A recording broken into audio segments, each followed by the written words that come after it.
हाय! आज आणखीन एकदा आम्ही शॉपिंगला निघालो होतो. पण आमच्या नाही, आईच्या आणि दह्यूच्या. आता नाव जरी त्यांचं असलं, की त्या दोघांच्या शॉपिंगला जातोय, तरी आम्ही आमचे हात तर धुवून घेणारच होतो. कारण बाहेर कुठं गेलंय आणि आपल्यासाठी काही घेऊन नाही आलंय, असं होणं शक्य नाहीये. त्याच्यामुळे आम्ही चाललो होतो आणि हे झाडं जे पळत होते ना, सौ त्यांना म्हणायची, "थांबा, थांबा, आम्हाला जाऊ द्या, तुम्ही पळू नका."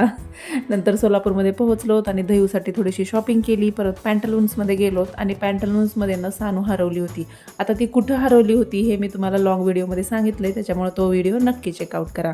आता इथं सानू ब्रासलेट बघत होती, पण त्याची स्टार्टिंग रेंजच 400 ते 450 पासून होती. तिला म्हटलं नको, इथं आपण बाहेर लोकलला बघू. नंतर दह्यूला बाटामध्ये शूज घेतला. आईला VR पॉवरमध्ये गेलो होतो साडी बघण्यासाठी. नंतर आईला पण चप्पल घ्यायची होती, तिला डॉक्टर चप्पल घेतली आहे. आणि परत केली माझी शॉपिंग, कारण माझा पण बड्डे जवळ येतोय आणि त्याचीच मला थोडीशी शॉपिंग करायची होती, तर ते पण केली. पाणीपुरी खाल्ली. नंतर DMartमध्ये गेलोत. आता बाहेर गेलोत आणि DMart असेल तर तिथं जाणार नाही असं कसं होईल.